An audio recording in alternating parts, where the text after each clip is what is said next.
Have you ever wondered why we face problems in our lives, or why God allows these problems in our lives?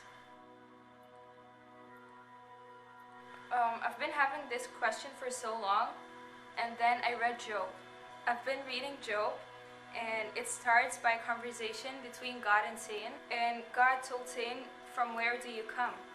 And then he answered, "From going to and fro on the earth, from walking back and forth on it." Then the Lord said to Satan, "Have you considered my servant Job?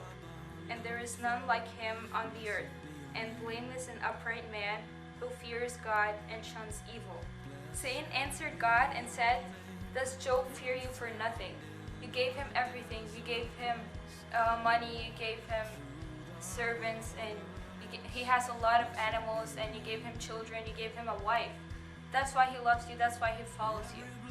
And God told him that this is not why he loves him, and he told him that he is a blameless and an upright man.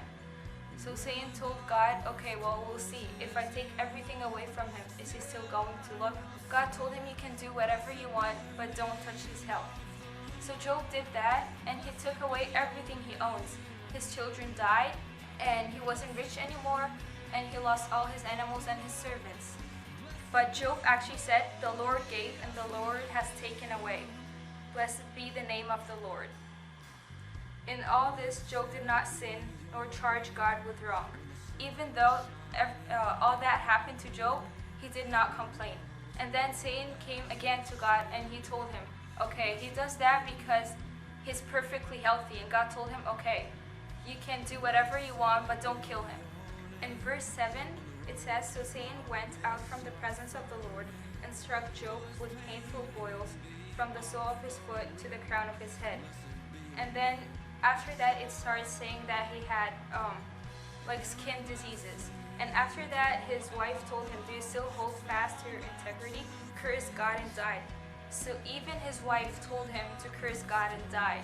Job knew very well that everything that's happening in his life is for a reason, and God is doing everything for a cause.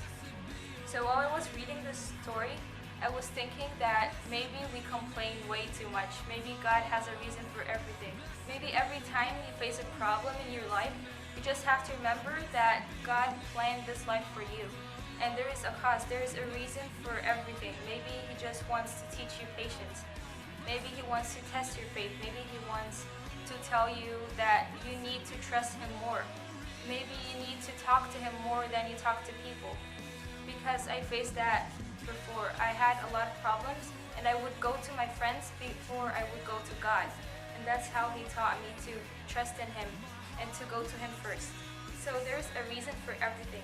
And even in the New Testament, Paul says in Romans 5:3, so for every problem you're facing, there is a reason. And even in the New Testament, Paul says in Romans 5:3, "But we also glory in tribulations, knowing that tribulation produces perseverance, and perseverance character, and character hope." So every time you face any problem or hardship in your life, just remember that there is a reason for it, and just remember to trust in God and have faith in Him, because He has a plan for your life. Blessed be your glorious name. Blessed be the name of the Lord. Blessed be your name. Blessed be the name of the Lord.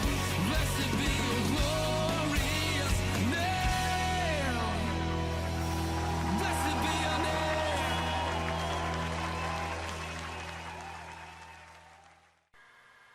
Amen. I got that on Snapchat too.